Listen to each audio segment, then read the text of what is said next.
ऊना जिले में industry association के पदाधिकारियों ने ऊना में प्रेस कॉन्फ्रेंस कर ट्रक यूनियन द्वारा दिए गए विवादित बयान का विरोध किया है। इंडस्ट्री एसोसिएशन जिला के तमाम सदस्यों ने ऊना में एकत्रित होकर ट्रक यूनियन के प्रधान सतीश गोगी द्वारा निर्दलीय विधायक होशियार सिंह का मुंह काला करने और ऊना आने पर उनका घेराव करने वाले बयान का विरोध किया है। उन्होंने कहा कि होशियार सिंह एक निर्दलीय विधायक है और ऊना में उनका एक इंडस्ट्री का एक बड़ा यूनिट भी है, जिसमें काफी लोगों को रोजगार भी चला हुआ है और वह सरकार को लाखों रुपए राजस्व के रूप में देते हैं। जनता द्वारा चुने प्रतिनिधि के प्रति इस प्रकार की भाषा का प्रयोग ट्रक यूनियन के सदस्यों द्वारा किया गया है, जिसका विरोध करते हैं। उन्होंने कहा कि ट्रक यूनियन और इंडस्ट्री का आपस में तालमेल है, लेकिन इस प्रकार के बयानों का वह विरोध करते हैं। ट्रक यूनियन द्वारा माल ढुलाई को लेकर अपने दाम वसूले जाते हैं, जिस कारण उन्हें अपनी इंडस्ट्री को चलाना काफी मुश्किल हो रहा है। इंडस्ट्री द्वारा ऊना जिले में सैकड़ों लोगों को रोजगार प्रदान किया गया है। प्रदेश के विकास में इंडस्ट्री अपना अहम योगदान अदा करती है। अगर इंडस्ट्री नहीं चलेगी तो ट्रक यूनियन को भी काम मिलना मुश्किल हो जाएगा। इसी के साथ सभी सदस्यों ने कहा कि प्रदेश सरकार इस पूरे मामले पर संज्ञान ले और जिस प्रकार की भाषा का प्रयोग निर्दलीय विधायक को लेकर ट्रक यूनियन के प्रधान ने किया है, वे उसका विरोध करते हैं।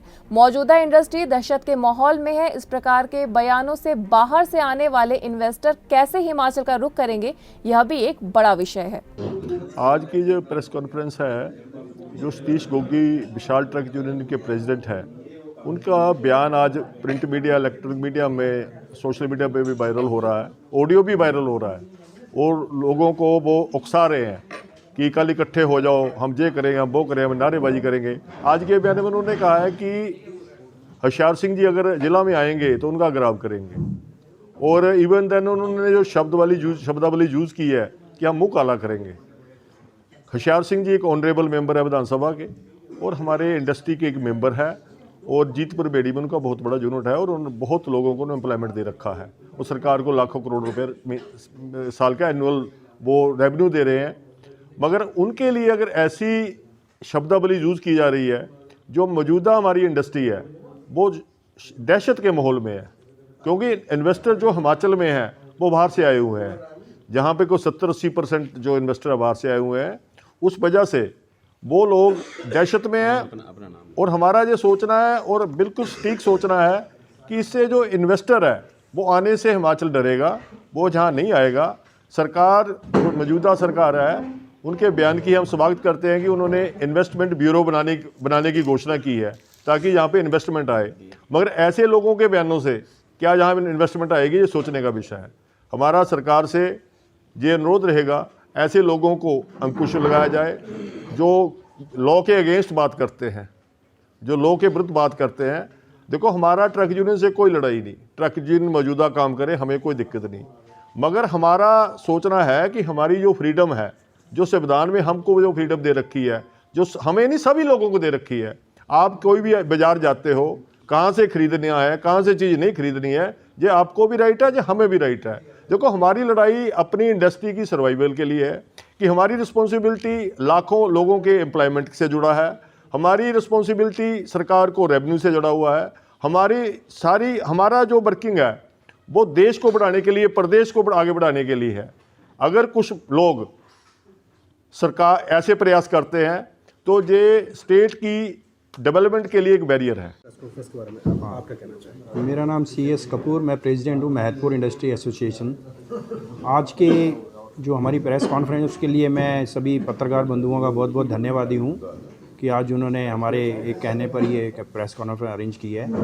दूसरा, हमारा एक सबसे बड़ा आज इशू ये है कि हमारे MLA और जो इंडस्ट्रियलिस्ट हैं हमारे श्री होशियार सिंह जी, उनके प्रति गगरेट ट्रक यूनियन ने एक बयान जारी किया है और वीडियो वायरल हो रहा है कि हम उनको, जब भी वो अपने कारखाने में आएंगे, हम उनका मुंह काला करेंगे।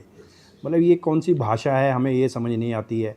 अगर आज इंडस्ट्री है तो ट्रक है और हम हैं, अगर इंडस्ट्री बंद हो जाएगी तो कहाँ से ये ट्रकर रहेंगे। दूसरा इशू ये है कि स्टेट गवर्नमेंट ने अभी एक इन्वेस्टमेंट ब्यूरो की घोषणा की है, उसका हम स्वागत करते हैं। उन्होंने सिंगल विंडो को स्क्रैप कर दिया है और बहुत स्वागत योग्य उनका ये कदम है। लेकिन हम सरकार से ये कहना चाहते हैं कि अगर प्रदेश में इंडस्ट्री नहीं रहेगी तो ट्रक का कोई वजूद नहीं है। दूसरा, आज आप ये सर्वे कर लीजिए, हमने कई बार रिक्वेस्ट की है गवर्नमेंट को कि आप सर्वे करिए कि कितनी इंडस्ट्री शिफ्ट हो गई है। ऑल एमएनसीज मैक्सिमम जो है यहाँ से जा रही हैं, एमएसएमई का भी तो वजूद ख़त्म हो रहा है। अल्टीमेटली रह क्या जाएगा यहाँ? तो फिर ट्रक वाले ही इन इंडस्ट्रियों को चलाएंगे या गवर्नमेंट अपने हिसाब से चलवाएगी? तो हमारा अनुरोध ये है कि इन ट्रकों के ऊपर लगाम लगाई जाए और इनके रेट जो हैं या अदरवाइज जो हमारा फ्री फ्लो ऑफ ट्रांसपोर्टेशन है, हाई कोर्ट ने ऑर्डर दिया हुआ है, उसको भी प्रॉपरली इम्प्लीमेंट नहीं हो रहा है ग्राउंड स्टेज पे। गवर्नमेंट क्यों नहीं इसका कॉग्निजेंस लेती? और ये डीसीज और इसमें डीसीज और एसपीज को फुल्ली रिस्पॉन्सिबल बनाया हुआ है हाई कोर्ट ने, फिर भी इसके ऊपर कोई प्रॉपर चेक नहीं। कपूर साहब, पहले भी ये मांग उठती रही है कि जो ट्रक यूनियन है वो मनमाना भाड़ा वसूलते हैं इंडस्ट्रियों से, लेकिन उसके बावजूद भी आप अभी फिर आप ये अपना जो ये उठा रहे हैं, मांग उठा रहे हैं, क्या पहले सरकारों ने कुछ नहीं किया? नहीं, मैं इसके ऊपर भी एक बात कहना चाहता हूँ कि आज तक जितनी सक्सेसिव गवर्नमेंट्स रही हैं, किसी ने भी इस इशू को रिजॉल्व करने का कोई भी कदम नहीं उठाया है। पिछली सरकार के हमारे एक्ससीएम साहब ने एक मीटिंग में हमें साफ कहा था कि जब वो जर्मनी गए तो वहाँ भी लोगों ने ये क्वेश्चन रेज किया कि आपके यहाँ जो ट्रक यूनियन है उसका क्या करेंगे। तो उन्होंने इसके ऊपर भी कहा कि हम इसका कुछ रेगुलेशन करेंगे, मगर कुछ नहीं किया गया। अल्टीमेटली कुछ इंडस्ट्री एसोसिएशन जो हाई कोर्ट गई, हाई कोर्ट की डायरेक्शन भी हुई, मगर फिर भी इसके ऊपर प्रॉपर कॉग्निजेंस नहीं लिया जा रहा है। सिर्फ FIR लॉज हो रही हैं, उसके ऊपर कोई इन्वेस्टिगेशन नहीं हो रही है, कोई अरेस्ट नहीं हो रही है। वो साहब, इस कॉन्फ्रेंस के बाद क्या इंडस्ट्री भी कोई अगला कदम उठाएगी अगर बाई चांस कुछ नहीं किया सरकार ने भी? नहीं, डेफिनेट। मैं प्रमोद कुमार शर्मा, प्रेसिडेंट अम्ब गगरेट जीतपुर इंडस्ट्रीज एसोसिएशन। सबसे पहले तो मैं अपने प्रेस के बंधुओं का दिल से आभार व्यक्त करता हूं कि उन्होंने अपने कीमती समय में से हमें समय देकर हमारे बीच में खड़े हुए हैं और हमारी जो एक पूरे ज़िले में नहीं पूरे प्रदेश में जो एक ऐसी स्थिति बनी हुई है ट्रांसपोर्ट को लेकर, उसकी आवाज़ हम सरकार तक पहुंचाना चाहते हैं। दूसरा, ट्रक यूनियंस की जो मनमानी है उसके ऊपर अंकुश लगे, उसके लिए सरकार से हम प्रार्थना करेंगे कि सरकार इस तरफ ध्यान दे और जो दिन प्रतिदिन ट्रक यूनियंस का हौसला बढ़ता जा रहा है, जैसे कि एक आदमी या एक जानवर है, वो भी अब जब उसके मुंह को लहू लग जाता है तो वो ये भूल जाता है कि मैं कहाँ से कहाँ पहुँच गया हूँ। तो इन चीज़ों के लिए हमारे समाज में जगह नहीं रहनी चाहिए। ट्रक यूनियंस का जहाँ तक वजूद है, किसी के वजूद से किसी को कोई तकलीफ़ नहीं होती, इंडस्ट्री को भी उनके वजूद से कोई तकलीफ़ नहीं है। अगर तकलीफ़ है तो उनका जो मनमाना भाड़ा इंडस्ट्री से वसूल किया जाता है उसके प्रति हम लोगों का रोष है। इतना ही नहीं है कि अगर भाड़ा उनके मन मुताबिक नहीं मिलता है तो वो मरने मारने पर उतारू हो जाते हैं।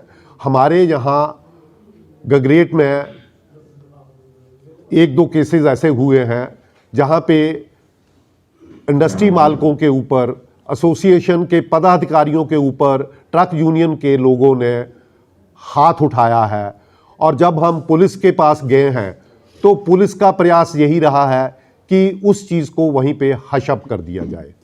आज ये चीज़ बढ़ते बढ़ते यहाँ तक आ गई है कि वो लोग इतने हौसलेबान हो गए हैं कि एक पब्लिक के नुमाइंदे को, एक चुने हुए विधायक के लिए जो उनकी शब्दावली है, हम लोग उसको बिल्कुल कंडेम करते हैं। और इंडस्ट्री, हम लोग एक सभ्य समाज से आते हैं, हम लोग ना तो किसी से गाली करते हैं ना गलौज करते हैं, सहने की क्षमता रखते हैं, मगर पानी जब सर के ऊपर से बह जाए तो हम लोग क्या करेंगे। आज एक MLA के साथ ऐसा हो रहा है तो यहाँ से समझा जा सकता है कि जो एक साधारण कहीं बाहर दूसरे प्रदेश से आया हुआ आदमी जिसने यहाँ पे इंडस्ट्री लगा रखी है तो उसके लिए उसका दायित्व किस पे है जो उसको बचाएगा उन लोगों के हाथों से। वो जो क्रूर हाथ हैं वो एक आदमी को अकेला देखकर, दो को अकेला देखकर वो कहीं पे भी किसी पे भी प्रहार करते आए हैं। फ्यूचर में इस चीज़ को देखकर कि एक एमएलए नहीं बचा तो फिर दूसरे लोग कहाँ से बचेंगे, इस चीज़ के लिए सरकार को समय रहते ध्यान देना होगा। इंडस्ट्री हम लोग प्रदेश में देख रहे हैं कि एक महीने से पूरे प्रिंट मीडिया में ट्रक यूनियंस के लिए पूरी सिंपथी है, मगर वो एक इंडस्ट्री जो एक महीने से बंद पड़ी है, जिसकी अरबों रुपए की लागत वहाँ उन प्लांटों पे लगी हुई है और बड़े हुए किराए की वजह से वो प्लांट को नहीं चला पा रहे हैं, क्योंकि उनके लिए प्लांट को चलाना संभव नहीं है, प्लांट घाटे में जा रहे हैं। और इसी प्रकार अगर घाटे में जाते रहे तो उनका अपना अस्तित्व जो है वो मिट जाएगा, इसलिए वो प्लांट बंद करके बैठे हुए हैं। मगर दुख की बात है कि रोज़ पेपर हम देखते हैं, उनके प्रति किसी की कोई सहानुभूति नहीं है। हम ये भी सराहना करते हैं कि प्रदेश सरकार ने सब समितियाँ उपसमितियाँ बनाकर इस विषय को हल करने के लिए प्रयास किया है और हम प्रार्थना करते हैं कि जल्द इस विषय पे कोई ना कोई फैसला हो। और ट्रकर्स, हम नहीं चाहते कि हाँ उनका भी घर जो है, रोजी रोटी हर किसी की ज़रूरत है, मगर मनमाने ढंग से आप ऐसा नहीं हो सकता एक आदमी के हाथ बांध दो और दूसरे को बोलो कि उसमें मुंह पे थप्पड़ मारो। ऐसे कब तक चलता रहेगा? सरकार को भी इस चीज़ को देखना होगा। ये बिना सरकार के प्रोत्साहन के ऐसा कितने दिन कोई हौसला करके चल सकता है? इसलिए हमारी एक ही गुजारिश है कि जो इस प्रकार की एक्टिविटीज़ हमारे एरिए में बढ़ रही हैं, ये आज एक एमएलए के लिए नहीं, ये कल को पूरे समाज के लिए एक चैलेंज हो जाएगा। हम लोग इस चीज़ का सरकार से आने वाले एक सप्ताह तक देखते हैं कि सरकार हमारे प्रति उदारता से क्या फैसला लेती है। नहीं तो हम विवश होंगे, हम अपने कारखानों की चाबियां सरकार के हवाले करेंगे। सरकार चलाए, अपने किस तरीके से चला सकती है। हम लोगों ने करोड़ों अरबों रुपए के बैंकों के ऋण ले रखे हैं फैक्ट्रियां चलाने के लिए, तो वो सरकार देखेगी कि वो क्या कर सकते हैं। हमें ट्रक यूनियंस के बावजूद। News desk, N1 live.